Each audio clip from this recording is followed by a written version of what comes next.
भाई पुलिस वालों पर हमला करना है, लाठीचार्ज दोबारा से पुलिस वालों पे होनी चाहिए। नोएडा में बवाल, पाकिस्तानी आका खुशहाल।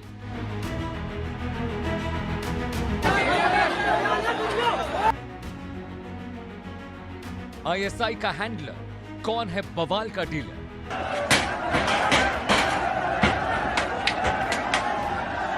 ना कोई नेता, ना कोई लीडर, हिंसा क्यों सड़क पर?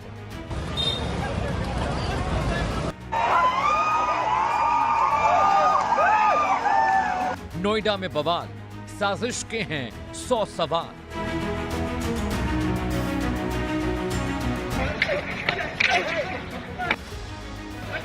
मजदूर या माफिया, नोएडा में आतंकी साया।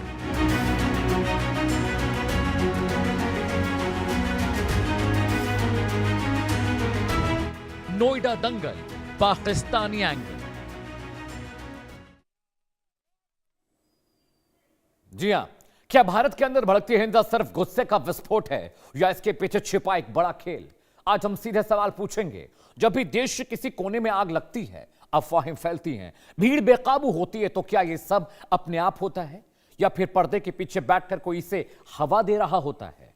क्यों हर बड़े बवाल में सोशल मीडिया पर अचानक जहर फैलने लगता है? क्यों पुरानी वीडियो, फेक मैसेजेस और भड़काऊ पोस्ट एकदम से ट्रेंड करने लगते हैं? क्या यह महज संयोग है या सुनियोजित साजिश? और उंगली उठती है पाकिस्तान की खुफिया एजेंसी आईएसआई पर, जिस पर बार बार आरोप लगते रहे हैं कि वो भारत को अंदर से अस्थिर करने की कोशिश करता है। लेकिन आज का सबसे बड़ा और कड़वा सवाल है, हर दंगे के पीछे बाहरी हाथ का ढूंढा जाना सच से भागना है क्या? क्या हमारे अपने सिस्टम की कमजोरियां, हमारी अपनी नफरत और हमारी अपनी लापरवाही ही असल वजह नहीं बन जाती? नोएडा में हिंसा क्या बाहरी साजिश का नतीजा है? क्योंकि सच अगर नहीं जानेंगे तो हर बार आग लगेगी और हम बस तमाशा देखते रह जाएंगे। क्या नोएडा बवाल के पीछे पाकिस्तानी आकाओं का हाथ है? यूपी के श्रम मंत्री और विपक्ष के नेता अखिलेश यादव क्या कह रहे हैं, पहले वो सुनिए। जो नोएडा में हुआ है उसमें किसी बड़ी और गहरी साजिश की बू आ रही है। श्रद्धेय मुख्यमंत्री जी का बड़ा कार्यक्रम, उस कार्यक्रम की तैयारी पार्टी ने बहुत अच्छी कराई और एक बड़ी संख्या में लोगों के आने की उम्मीद थी। 4 आतंकवादियों का गिरफ्तार होना, 2 मेरठ और 2 नोएडा, और जो प्रथम चरण की जांच हमारी एजेंसियों ने किया है, इन आतंकवादियों का कनेक्शन पाकिस्तान से, जो पाकिस्तान में हैंडलर बैठे हुए हैं, उनके बताए गए रास्ते पर, उनके मार्गदर्शन में ये काम कर रहे हैं। अभी जांच आगे बढ़ेगी तो आप देखिएगा, कोई भी बड़ा खुलासा हो सकता है। और जो नोएडा में हुआ है, इसी सरकार की नाकामी की वजह से नोएडा हुआ है। इनकी जो LIU इंटेलिजेंस क्या वनस्पति की वजह से या चुनाव प्रचार में बंगाल चले गए थे साथ में, सरकार को पता था, जानकारी थी, उसके बावजूद भी सरकार ने होने दिया। और अगर साजिश इतनी बड़ी हो गई है तो इसके लिए मुख्यमंत्री जिम्मेदार हैं। अगर अधिकारी ये बात कह रहे हैं तो अधिकारियों को ऊपर कौन बैठा है? अगर ये साजिश हुई है, इतना बड़ा साजिश का परिणाम है, तो सरकार किसकी थी? इसके लिए मुख्यमंत्री और भारतीय जनता पार्टी दोषी है। और पुलिस भी इस पूरे मामले की जांच हर एंगल से कर रही है। नोएडा की पुलिस कमिश्नर लक्ष्मी सिंह जी क्या कह रही हैं, वो भी सुन लीजिए। नोएडा में लगभग 83 स्थलों पर 42,000 के करीब लेबर अपनी अपनी मांगों के समर्थन में मांगों की डिमांड लेकर उतरा था, सड़कों पर उतरा था। और इसमें से मात्र 2 जगहों पर हिंसक प्रदर्शन होने के कारण न्यूनतम बल प्रयोग करते हुए कार्रवाई की गई, उसमें मुकदमे लिखे जा रहे हैं। बाकी जगहों पर जो है, अधिकांश 78 जगहों पर अधिकांश बातचीत करके, वार्ता करके, संयम का परिचय देते हुए वार्ता करके श्रमिकों को तितर बितर कराया गया, उनसे बात करके, और वो अपने अपने रास्ते पे चले गए। कुछ जगहों पर जरूर हम लोगों को दौड़ा के और थोड़ा सा क्राउड डिस्पर्सल करना पड़ा। और नोएडा में जब से बवाल हुआ है, नोएडा हिंसा को लेकर एक व्हाट्सएप ऑडियो खूब वायरल हो रहा है। इंडिया न्यूज हालांकि इसकी सत्यता की पुष्टि नहीं करता, लेकिन इसे भी आपको सुनना चाहिए। कल भाई पुलिस वालों पर हमला करना है, लाठीचार्ज दोबारा से पुलिस वालों पे होनी चाहिए, ठीक है। हमारे बहुत बहन भाई घायल हुए हैं, ठीक है। तो जल्दी सुबह आने की कृपा करें, ठीक है। बड़ा सवाल यह कि नोएडा हिंसा का मास्टरमाइंड कौन है। जी हां, अब देश का सवाल सुन लीजिए जिस पर हम चर्चा करने जा रहे हैं अगले घंटे लगातार। सवाल नंबर 1 आपके स्क्रीन पर दर्शकों आने जा रहा है। नोएडा हिंसा के पीछे क्या पाकिस्तान का हाथ है? इसे लेकर श्रम मंत्री ने बयान दिया है। सवाल नंबर 2 आपके स्क्रीन पर दर्शकों, क्या हिंसा के बहाने सीएम योगी आदित्यनाथ निशाने पर थे? क्या आतंकी साजिश के जरिए उनको नुकसान पहुंचाने की कोशिश थी? सवाल नंबर 3 आपके स्क्रीन पर दर्शकों, हिंसा की साजिश का पता लोकल इंटेलिजेंस यूनिट को क्यों नहीं चला? कहां पे मिस हुआ ये पूरा मामला? सवाल नंबर 4 आपके स्क्रीन पर, नोएडा बवाल हक की लड़ाई है या हिंसा की एक बड़ी साजिश जो प्रायोजित की गई थी? सवाल नंबर 5 आपके स्क्रीन पर, बवाल का जिम्मेदार कौन है? फैक्ट्री मालिक, सिस्टम या भड़काने वाले लोग जिन्होंने मजदूरों को भड़काया? ये तमाम सवाल अगले 1 घंटे लगातार हम पूछेंगे, जांचेंगे, बताएंगे। एक बड़ा पैनल मेरे साथ जुड़ने जा रहा है, लेकिन सबसे पहले एक मैप आपके लिए लेकर आए दर्शकों। नोएडा में ये बवाल कहां कहां हुआ, कहां कहां दिक्कतें हुई, वो मैप आपके स्क्रीन पर मेरे ठीक पीछे आप देखेंगे। जरा समझिए कल कैसे नोएडा पूरा एक दंगल, पूरा नोएडा भर में दंगल होता रहा। कहां कहां? Sector 59, sector 60, sector 63, Noida phase 2, sector 62, इधर आइए, सेक्टर 15, सेक्टर 16, सेक्टर 18, नोएडा मोड़, और ये तमाम जो इलाके हैं, NH24 पर भी बवाल हुआ, NH9 पर भी बवाल हुआ। तो पूरा नोएडा कल परेशान था और पूरे नोएडा में जमकर बवाल होता रहा। और सवाल हर किसी के जहन में यही था दर्शकों कि इस बवाल के पीछे कौन है, कौन मास्टरमाइंड है, किसने मजदूरों को भड़काया? अब श्रम मंत्री कहते हैं पाकिस्तान से इसके तार जुड़े हो सकते हैं। तो बड़ा सवाल है, नोएडा बवाल के पीछे क्या पाकिस्तान का हाथ है? यह बहुत बड़ा सवाल है और इसी का जवाब मैं आपके लिए लेकर आया हूं।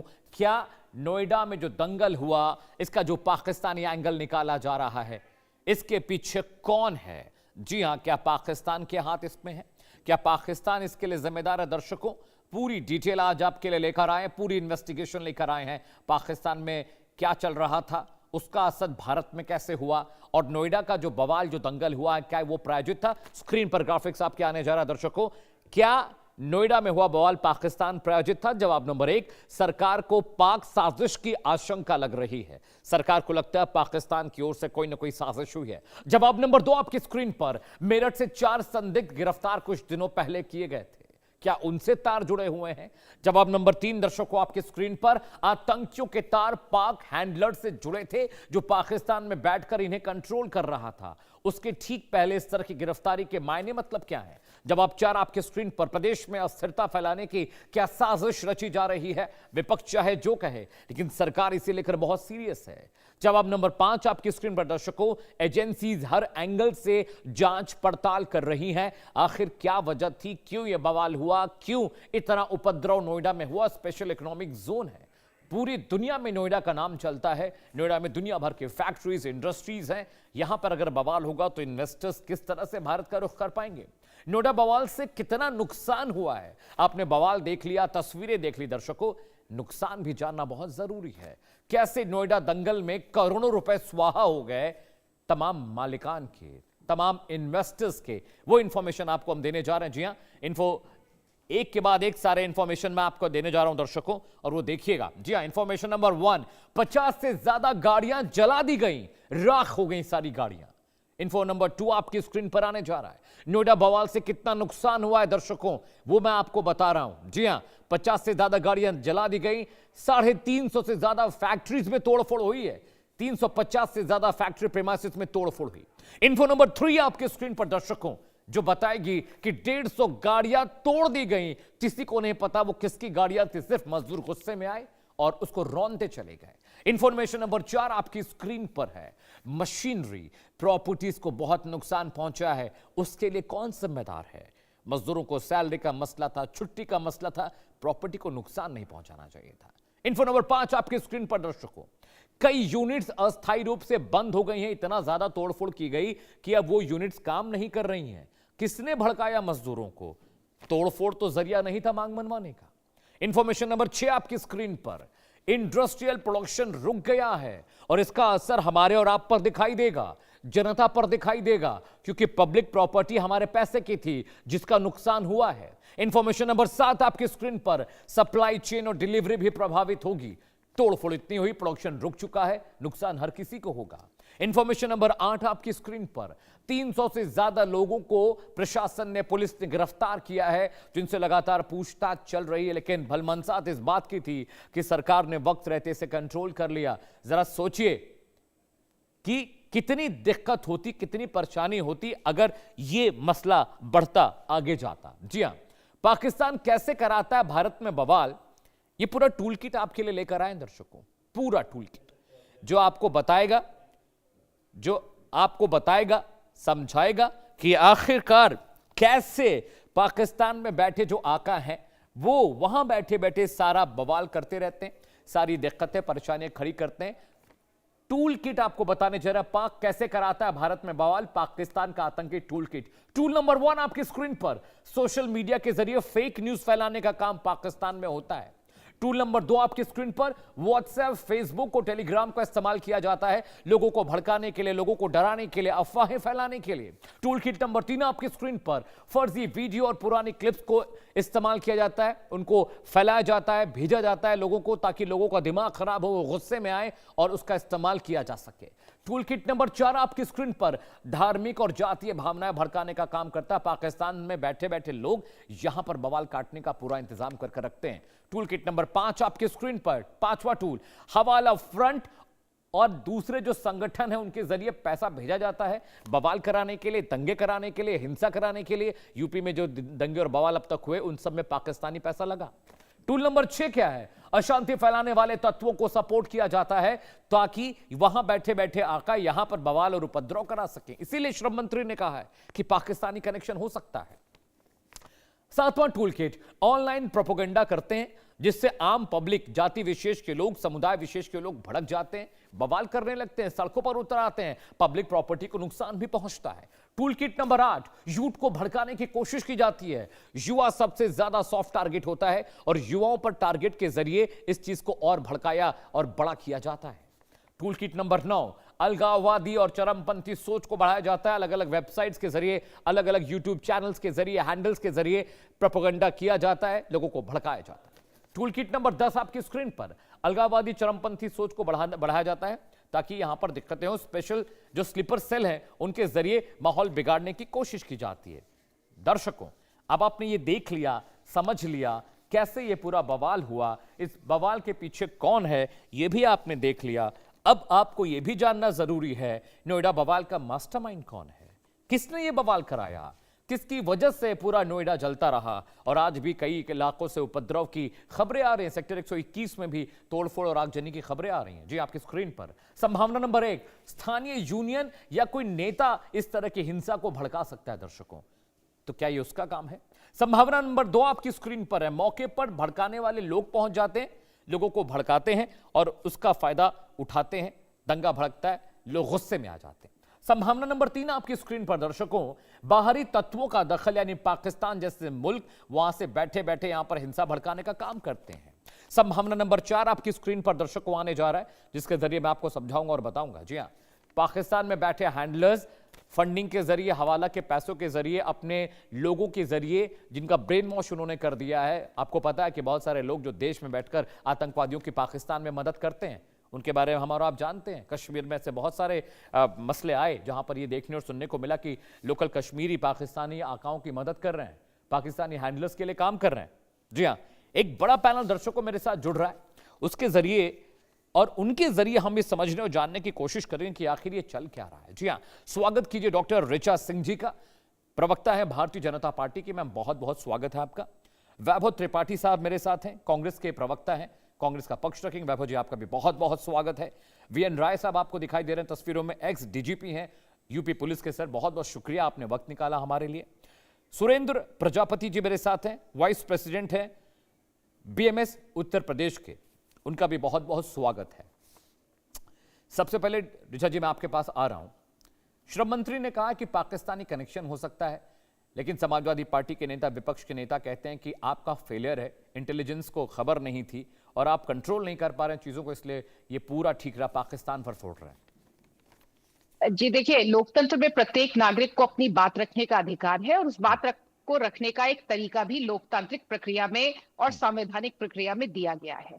लेकिन अगर कोई भी किसी प्रदर्शन को उग्र बनाने की, उसके माध्यम से हिंसा करने की और उसके माध्यम से किसी और टारगेट को सेट करके उसको पूरा करने की कोशिश करेगा, तो ये तो जो है जिम्मेदार बात है कि प्रशासन के द्वारा उसके ऊपर लगाम लगाई जाएगी और प्रशासन के द्वारा लगातार ये जो 4 दिन से प्रदर्शन चल रहा था, इसमें बातचीत की जा रही थी, लोगों के जो है समस्याओं को सुना जा रहा था, मजदूरों की समस्याओं को, मजदूर यूनियन के लोगों से लगातार बातचीत चल रही थी और 80 स्थानों पर जो प्रदर्शन हो रहा था उसमें सभी स्थानों पर बातचीत सफलतापूर्वक पूरी हो चुकी थी और लोग लेकिन वापस जाते लोग 2 जगहों पर विशेषकर कुछ जगहों से निकलकर आए और उन्होंने वहां पर हिंसा फैलाने की कोशिश की, गाड़ियों में आगजनी करने की कोशिश की, जिसके ऊपर तत्काल उत्तर प्रदेश की पुलिस प्रशासन के द्वारा कंट्रोल कर लिया गया। वहां से लोगों को जो है न्यूनतम बल प्रयोग करके हटा दिया गया।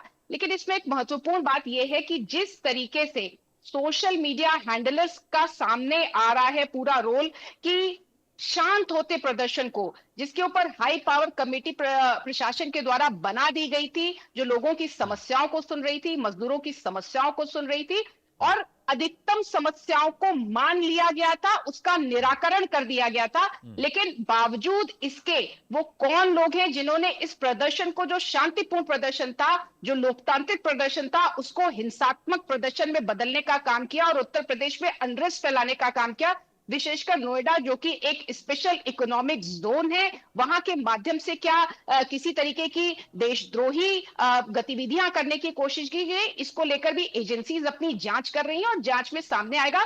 कुछ लोगों के ऊपर एफआईआर भी दर्ज की गई है, कुछ गिरफ्तारियां की गई हैं और सोशल मीडिया हैंडलर्स के ऊपर भी गिरफ्तारियां की गई हैं। और विशेष बात यह है कि इन हैंडल्स का कनेक्शन कहीं ना कहीं विदेशी जो शक्तियां हैं या फिर विदेशी लोग हैं उनसे निकलकर सामने आ रहा है। पाक हैंडलर्स का जो है उनसे कनेक्शन निकलकर सामने आ रहा है, जिसकी जांच की जा रही है, क्योंकि उत्तर प्रदेश में लॉ एंड ऑर्डर को मेंटेन करना प्रशासन का और सरकार का काम है। हम किसी को भी लॉ एंड ऑर्डर को बिगाड़ने नहीं देंगे। अगर उसकी किसी ने कोशिश की तो उसके ऊपर कठोर दंडात्मक कार्रवाई की जाएगी। रही मजदूरों की मांगों की बात, तो मजदूरों की मांगों को लेकर हाई पावर कमेटी गठित है, जिसने तमाम जो है उनकी मांगों को मान लिया है और अन्य पर भी बातचीत चल रही है। ठीक है ऋचा जी, प्लीज स्टे विथ मी। वैभव, मैं आपके पास आ रहा हूं। विपक्ष को ऐसा क्यों लगता है, इससे पहले कि मैं वीरेंद्र राय साहब के पास जाऊं, सुरेंद्र जी के पास जाऊं, वैभव ऐसा क्यों लगता है विपक्ष को कि सरकार का फेलियर रहा है? अचानक कोई कहीं भी बवाल कर सकता है। फैक्ट्री में मजदूर सोमवार की सुबह नौकरी करने जा रहे हैं, अचानक कोई उन्हें भड़का देता है, वो सड़कों पर उतर आते हैं। ये तो कहीं भी हो सकता है। हमारी सोसाइटी में तो मेड्स जो काम करने वाली, घर पे जो भोजन बनाती है, सफाई करती हैं, वो भी बवाल काट रही हैं। तो इसमें पुलिस का फेलियर कैसे? कोई कहीं रोड पर खड़ा हो जाए डंडा लेके तो पुलिस सबको ट्रैक थोड़ी कर सकती है।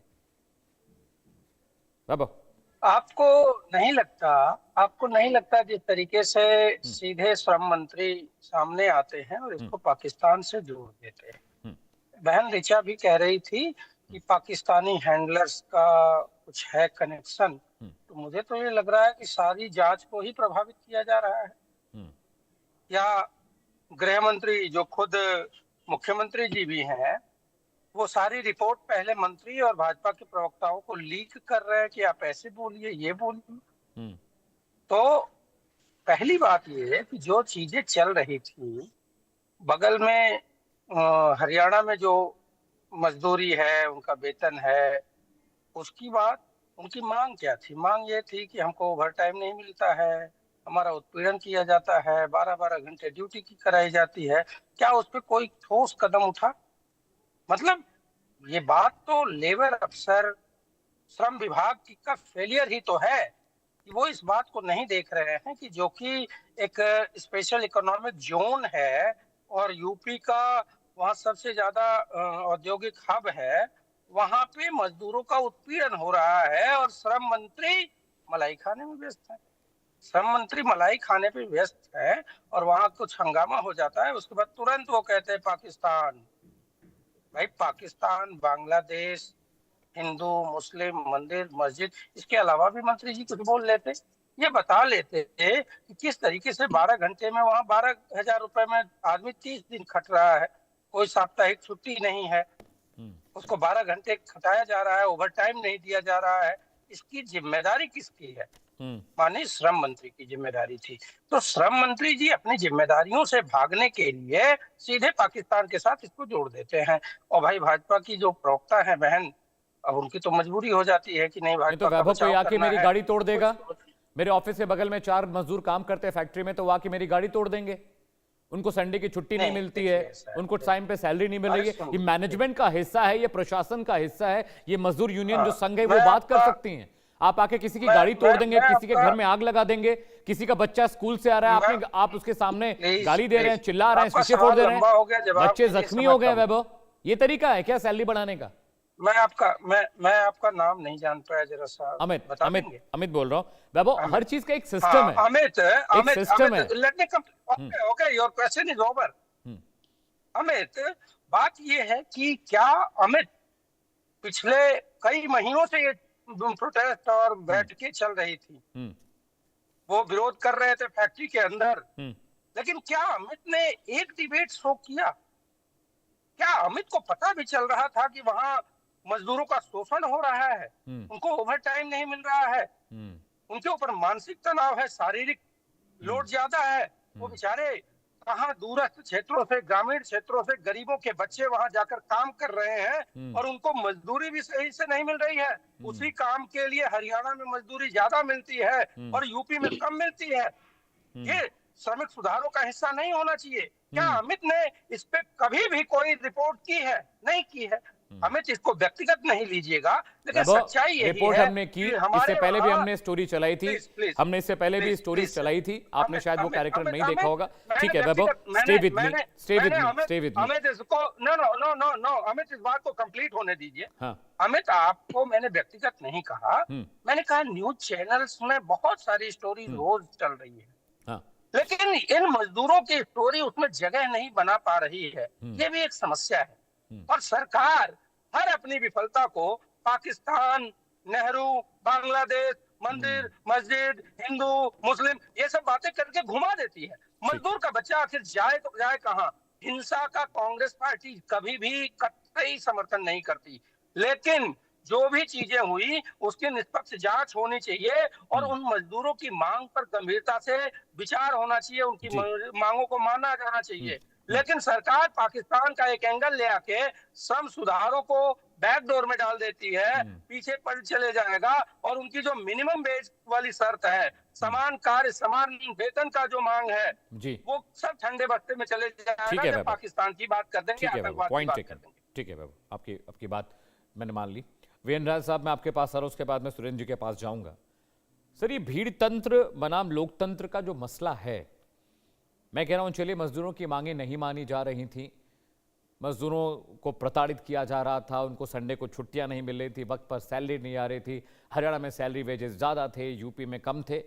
क्या सिर्फ एक यही रास्ता था अपनी बातें मनवाने का? पहला सवाल।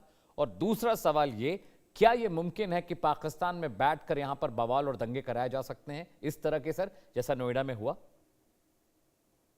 देखिए, मैं पहले आपके दूसरे सवाल पे आऊंगा।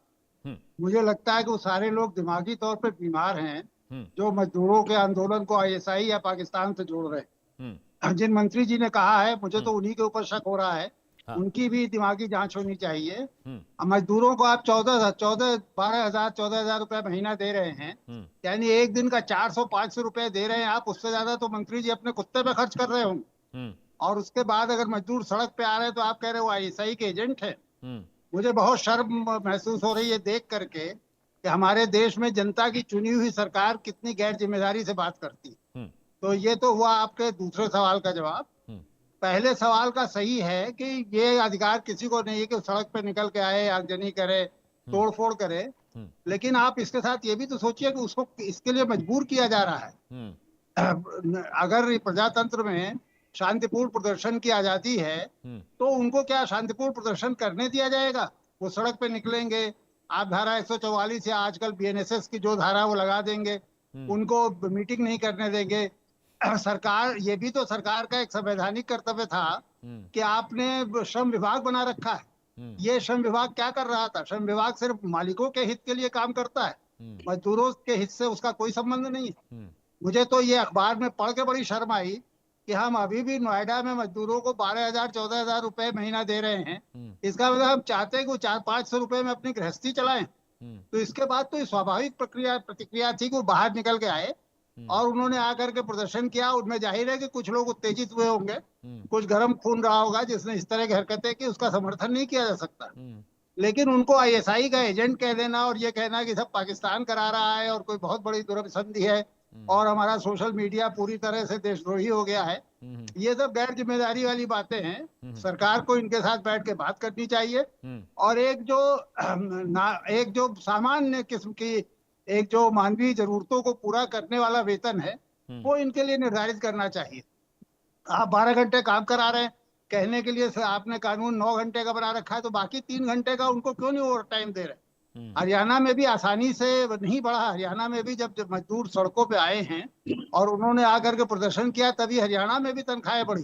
तो उत्तर प्रदेश में भी बढ़नी चाहिए। दुर्भाग्य ये है कि जो हमारा श्रम विभाग है वो बेसिकली मालिकों के हित में काम करता है। अभी तक का मेरा अनुभव, मैं भी पुलिस में भी रहा हूँ, मैंने देखा है कि वो मजदूरों के हित में काम करते, मैंने बहुत कम उन्हें देखा। वो मालिकों के हित में काम करते हैं, मालिकों के बिहाफ पर मजदूरों के साथ गैर, जिसे आप कह सकते हैं कि बहुत ही इंसाफ के खिलाफ जा करके समझौते कराने की कोशिश करते हैं।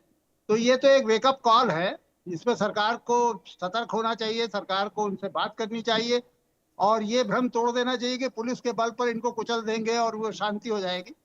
टेम्पररी शांति हो सकती है। तो अच्छा है कि इनसे बात करें और इनकी तनख्वाहें इस लायक तो करें जिसमें मनुष्य रह सके। आप बताइए 400-500 रुपए में आप रह सकते हैं क्या? तो जो मंत्री ये कह रहे हैं कि आईएसआई के एजेंट है, ये तो फिर आदमी की जरूरतें, ये तो आदमी की जरूरतें कभी पूरी नहीं होती। एक आदमी 500 में जीता है, एक आदमी 5,000 प्रतिदिन पे जीता है, एक आदमी 5 लाख रुपए प्रतिदिन पे जीता है, एक आदमी 5 करोड़ रुपए प्रतिदिन पर जीता है। तो ये तो मानवीय जरूरतें कभी पूरी नहीं होंगी। नहीं, ये तो सर कोई लॉजिक ही नहीं हुआ ना कि 500 में कोई जी सकता, हो सकता है कि मैं 200 में जी लूं, हो सकता है कोई अमुक आदमी 1,000 रुपए में जी ले, कोई 1,500 में जी ले। वैभव हो सकता है 5,000 रोज खर्च करते हो, मैं 10,000 खर्च करता हूं। ये मानक होना चाहिए सर। ये मैं अपनी सैलरी डिसाइड थोड़ी कर सकता हूं। ये उदाहरण सैलरी सिस्टम होता है, एक तरीका है, टीए दुनिया भर की चीजें, ठीक है। मैं सुरेंद्र प्रजापति जी के पास जा रहा हूँ। सुरेंद्र जी, आप तो मजदूर यूनियन में बहुत वक्त से रहे हैं और आपने बहुत सारे बवाल, बहुत सारी हिंसाएं, बहुत सारी मांग भी आपने देखी और आप बहुत सालों से इस विषय पर काम भी कर रहे हैं। मैं आपसे समझना चाह रहा हूं कि अगर एक मजदूर को उसकी जरूरत के लिहाज से मिनिमम वेजेस नहीं मिल रहे हैं, अगर एक मजदूर को प्रताड़ित किया जा रहा है, उसको छुट्टी नहीं मिलती, उसको सैलरी लेट मिल रही है, उसके बीमार होने पे उसको मेडिकल लीव्स नहीं मिल रही हैं, क्या तरीका, क्या प्रावधान है, क्या फैक्ट्री मालिक जो वर्कर्स को एक मजदूर की तरह ट्रीट करते हैं, ये कब सबक सीखेंगे? क्या सिस्टम बनना चाहिए कि ये तस्वीर जो नोएडा में देखने को मिली दोबारा ना मिले? सर आप थोड़ा समझाएं। हाँ, धन्यवाद अमित जी। हाँ। मैं लंबे समय से नोएडा में रहता भी हूँ, नौकरी भी करता हूँ और बहुत लंबा समय मैंने देखा भी है।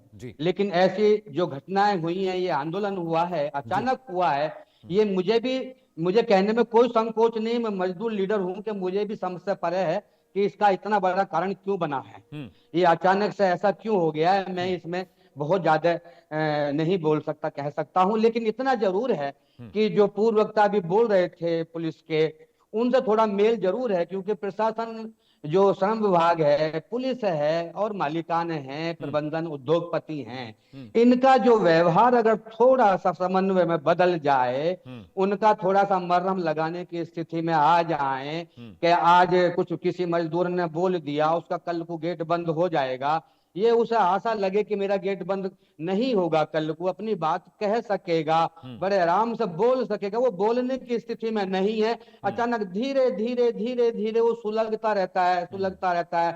श्रम विभाग उसमें जाता है, श्रम विभाग में जाता है कर्मचारी, लेकिन श्रम विभाग उसकी नहीं सुनता है। आज आना, कल आना, उतनी छुट्टी वो उसके पास होती नहीं है, जाने का समय नहीं होता है, उसके एप्लीकेशन ले लेते हैं, कोई सुनते नहीं है। फिर मजदूर उसी की कंप्लेन को हम मालिकों को वो लीक कर देते हैं कि भाई ऐसे ये आया था। तो उसका एक संदेश तो ठीक होना चाहिए, लेकिन ये जो आंदोलन हिंसक में हुआ तो बहुत ही खतरनाक है। मुझे तो इसको देख करके बहुत पीड़ा हो रही है। लेकिन साथ साथ 12 साल से मिनिमम वेज की जो कमेटी है वो रिवाइज नहीं हुई। हम सरकार से मांग कर रहे हैं कि जो कमेटी का रिवीजन होना चाहिए, वेतन बढ़ना चाहिए। अभी सरकार ने वेतन अभी बढ़ाए हैं ऑथेंटिक रूप से। अभी फेसबुक पे मैं देख रहा हूँ 2,000-2,500 रुपया लगभग बढ़ा है। और इसमें एक धन्यवाद और सरकार को देना चाहूंगा कि गाजियाबाद और नोएडा में कुछ मिनिमम वेज का रेट अलग किया है इन्होंने। वो हम मांग कर रहे थे कि भैया दिल्ली से भी महंगा HRA लगता है। यहाँ के मकान जो है किराए पे 6,000-7,000 रुपया महीना के देते हैं यहाँ मजदूर। एक जो है ये दिक्कत है कि यहाँ का HRA एक्स्ट्रा होना चाहिए। जैसे कि मान लो अदर जगह से यहाँ पे ज्यादा खर्चीला तो है, इसमें दो राय नहीं है। इसमें भी मजदूर अपना जीवन व्यापन कर ही रहा है। और उसके अलावा इसमें पुलिस प्रशासन भी एकदम से एक्शन में आ जाता है, तुरंत एक्शन में आ जाता है। सुरेंद्र जी, थोड़ा सा बदलाव अगर दो चीजें मेरे जहन में अगर आप अलाउ करें तो मैं पूछूं सुरेंद्र जी, चूंकि आपको कम से कम 4 दशक से ज्यादा का अनुभव हो गया है, यूनियन को लीड भी कर रहे हैं आप। दो चीजें समझना चाह रहे हैं। एक तो नोएडा की कॉस्ट ऑफ लिविंग ज्यादा है सर। बनारस, बलिया, आरा, बक्सर, छपरा, गाजीपुर, बनारस, देवरिया के मुकाबले नोएडा NCR महंगा है रहने के लिए।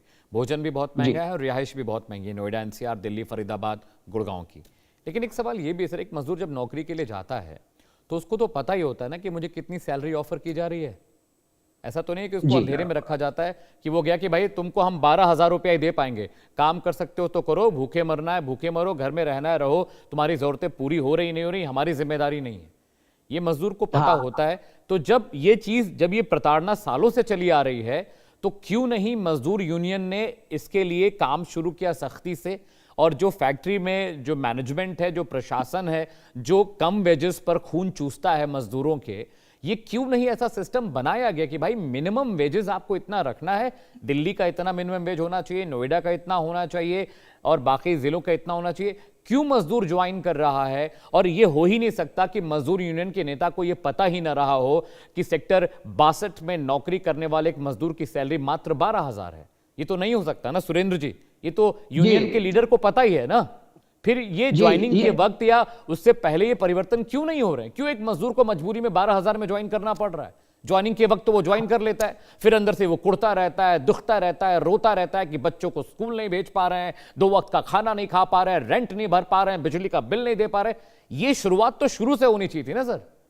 यूनियन के लोग क्या कर रहे थे? आप बिल्कुल नहीं अमित जी, आप बिल्कुल सही कह रहे हैं। ये व्यवहारिक बात है, जनरल बात है। लेकिन हम मजदूर लीडर्स जो है ये हम लंबे समय से मांग कर रहे थे कि NCR का एक बोर्ड बन जाए, NCR का अलग उसमें वेज रिवाइज हो जाए। ये मांग हम बहुत दिन से कर रहे थे, लेकिन ये कहते नहीं ऐसा नहीं हो सकता है कि हम ऐसा नहीं कर सकते हैं। ये हमारी मांग को पूरा नहीं हो पाया। आज अचानक मैं देख रहा हूँ फेसबुक पे कि ये थोड़ा गाजियाबाद को और नोएडा को अलग दर्शाया गया है। मैं इसमें अभी ऑथेंटिक नहीं हूँ कि ये बात सत्य है या नहीं। जी अमित, ठीक है। हाँ वैभव बोलिए, वैभव बोलिए। हाँ, बेसिकली आपकी इस बात पे मुझे थोड़ा अमित आपत्ति है कि क्यों 12,000 पे ज्वाइन कर रहा है। बॉस, बेसिकली देश में जो बेरोजगारी का आलम है, जो महंगाई का आलम है, लोग दर बदर की ठोकर खा रहे हैं। इंटरनेशनल लेबर ऑर्गेनाइजेशन का एक आंकड़ा है जिसका भयावह तस्वीर है। उसने कहा जी भारत में 100 करोड़ लोग बेरोजगार हैं। और प्रधानमंत्री जी की वो बात भी उसको पुष्ट करती है कि हम 100 करोड़ लोगों को 5 किलो चावल दे रहे हैं। दैट मीन 5 किलो चावल 2 रुपए किलो कांग्रेस के समय में मिलता था। 100 करोड़ लोगों के पास 10 रुपए नहीं है कि वो चावल खरीद कर खा सकें। अब इसके बाद आप अगर ये कहते हैं तो क्यों 12,000 में ज्वाइन किया? नहीं वैभव, मैंने ये भी कहा कि अगर सैलरी कम है तो मजदूर यूनियन के नेता कर क्या रहे इतने सालों से नोएडा में? मैंने ये भी कहा बिल्कुल बिल्कुल कि यूनियन को इस पर काम करना चाहिए कि भाई 12,000 पे घर नहीं चल सकता किसी इंसान का। प्लीज मैं उस बात को आगे बढ़ा रहा हूँ, मैं आप पे दोष नहीं लगा रहा हूँ। लेबर मिनिस्ट्री क्या कर रही है और लेबर के यूनियन के नेता क्या कर रहे हैं, ये दोनों पे सवाल है। और लेबर मिनिस्ट्री जो ऐसा कि अभी BMS के साथी ने बताया कि पिछले 12 वर्षों से वेज रिवाइज नहीं हुआ है और ये कहीं ना कहीं इस बात की मांग करते रहे होंगे, मैं नहीं जानता। लेकिन मुझे ये लगता है कि चूंकि ये यूनियन लीडर हैं तो ये अपना भले दबी जुबान में, लेकिन ये मांग जरूर करते रहे होंगे कि वेज रिवाइज कीजिए। और इन्होंने बताया भी कि एनसीआर के लिए एक नया बोर्ड बनाइए। बावजूद इसके जब सरकार इनकी मांगों को नजरअंदाज करती है, इनकी मांगों को नजरअंदाज करना जो एक यूनियन है, तो सोचिए कि मजदूर की बात को कौन सुनता होगा। तो मजदूर की मांग लंबे समय से जब नहीं सुनी जा रही है, मिनिमम वेज रिवाइज नहीं हो रहे हैं, महंगाई दिन प्रतिदिन बढ़ती जा रही है, ऐसी स्थिति में वो मजदूर क्या करे जो ठीक बेचारा है वैभव, घर-बार आपको छोड़ के एक और खुलासा मैं कर रहा हूं सैकड़ों वैभव, किलोमीटर अपने दूर- कार्यक्रम में एक खुलासा और कर रहा हूं। डॉक्टर ऋचा, मैं आपके पास आ रहा हूं। अब आपको एक केस स्टडी बताता हूं। नोएडा की 90% जो कंपनियां हैं, यहां सुरेंद्र जी बैठे हैं, मेरी बात को काटेंगे नहीं वो। नोएडा की 90% कंपनियों में जो मजदूरों की स्टाफ की हायरिंग होती है वो थर्ड पार्टी करती है। मैम मेरी बात समझिएगा ऋचा जी, थर्ड पार्टी के लिहाज से जो कंपनियां हैं, जो थर्ड पार्टी जो हायरिंग एजेंसीज हैं, फर्ज करिए वो 18,000 रुपए प्रति मजदूर ले रही हैं, लेकिन वो मजदूरों को पैसा कम देती हैं। मैनेजमेंट के पास इस बात के पुख्ता सबूत हैं, ट्रांजैक्शन है कि थर्ड पार्टी उनसे प्रति व्यक्ति लेती है 20,000 रुपए, उनको देती है 10,000 रुपए, 12,000 रुपए, 13,000 रुपए। एक गार्ड जो मेरे गेट पे नौकरी कर रहा है मेरी कंपनी उसको 20,000 रुपए देती है जो थर्ड पार्टी से हायर हुआ, लेकिन उस गार्ड के जेब में, उसके खलीथे में 10,000 रुपए जाते हैं। तो ये मैनेजमेंट की गलती नहीं है मैम, ये मजदूर यूनियन की गलती है। ये खामियां मजदूर संघ की है, जो लीडर होने के बावजूद इन खामियों को, इन गलतियों पर उन्होंने काम नहीं किया। ठीकरा सरकार पर फोड़ देंगे। 140 करोड़ आबादी देश की है, क्या सरकार प्रति मजदूर के पीछे एक आदमी छोड़कर रखेगी क्या? हर क्रिमिनल के पीछे एक आदमी छोड़कर रखेगी सरकार क्या? कि देखिए किसको कितनी सैलरी आ रही है। यह सिस्टम करप्ट किया मजदूर यूनियन के नेताओं ने, जो मिली भगत होती है मैनेजमेंट के साथ और वो खून पीते हैं मजदूरों का। यह आज से नहीं, 70 सालों से चला आ रहा है देश में। ऋचा जी बिल्कुल, 70 सालों से जो व्यवस्था चली। आपने तो सेंटर अमित जी अब इनकी आवाज बंद करा दीजिए। देखिए मैं किसी के बीच में बोलती नहीं हूँ, लेकिन ये कांग्रेस पार्टी वाले ये गलत तरीके से अगर ये लोग चूंकि बीच में डिरेल करने की कोशिश कोई नहीं बोलेगा, बोलिए, कोई नहीं बोलेगा। अमित जी देखिए 2-3 महत्वपूर्ण बातें हैं। एक तो उत्तर प्रदेश की सरकार पीपल फ्रेंडली है और मजदूर संघ के लोगों के साथ बातचीत लगातार सरकार के द्वारा होती रहती है, और ये प्रदर्शन भी 4 दिनों से चल रहा था, लेकिन शांतिपूर्ण तरीके से चल रहा था, जिसके साथ हाई पावर कमेटी लगातार बात कर रही थी। तो ये कहना कि इनको प्रदर्शन नहीं करने दिया जाता, ये अपने आप में पूरी तरीके से गलत बात है। और कमेटी के द्वारा इनकी लगभग मांगों को मान लिया गया था, जिसमें विशेष मांग ये थी कि मजदूरी बढ़ाई जाए, तो मजदूरी बढ़ा दी गई, और विशेष कमेटी के द्वारा विशेश पावर का इस्तेमाल करते हुए प्राइवेट कंपनीज में कैसे वेतन बढ़ेगा इसकी व्यवस्था की गई, और अकुशल श्रमिकों को 13,690 रुपए प्रतिमाह बढ़ा के किए गए, अर्ध कुशल श्रमिकों को 15,059 रुपए और कुशल श्रमिकों के लिए 16,868 रुपए की न्यूनतम मजदूरी निर्धारित की गई इस कमेटी के द्वारा। इस कमेटी ने यह भी सुनिश्चित किया कि जो महिला श्रमिक है उनकी सुरक्षा और उनके साथ किसी तरीके का उत्पीड़न ना हो, इसको कैसे सुनिश्चित किया जाएगा। इस कमेटी ने यह भी सुनिश्चित किया कि ओवर टाइम अगर हो रहा है तो ओवर टाइम का उनको किस तरीके से वेजेस मिलेंगे, इसको भी सुनिश्चित करने का काम किया गया। लेकिन अभी जिस तरीके से कांग्रेस पार्टी के प्रवक्ता पूरी चीजों को डिरेल करते नजर आए और ये कहते नजर आए कि सब कुछ अभी अचानक से हो गया है और हिंसा का समर्थन करते नजर आए, ये अपने आप में बहुत ही आपत्तिजनक बात है। और उन्होंने ये भी कहा कि सरकार लोगों को अनाज क्यों दे रही है। तो एक बात तो इनको स्पष्ट करनी बहुत जरूरी है कि सरकार का काम है कि वो लोगों को अनाज दे, स्वास्थ्य सेवाएं दे और उनको आवास व्यवस्था उपलब्ध कराए, ताकि उनको जो वेजेस मिल रहे हैं उसमें उनका लिविंग ऑफ स्टैंडर्ड बढ़ सके। अमित जी इसको बहुत इंपॉर्टेंट बात है, मैं इकोनॉमिक्स की स्टूडेंट हूं, मैं आपको स्पष्ट कर दूं कि जब सरकार के द्वारा इन चीजों को दिया जाता है तो जो वेतन मिलता है इससे उनका लिविंग ऑफ स्टैंडर्ड बढ़ता है और वो शिक्षा पर और अन्य जरूरतों पर अपने वेजेस को खर्चा करते हैं। आप सपोज करिए कि अगर इनको अनाज और स्वास्थ्य सेवाएं और आवासीय व्यवस्था भी ना दी जा रही होती तो इन वेजेस में इनकी क्या स्थिति होती, और यही कांग्रेस पार्टी के शासनकाल में हुआ है।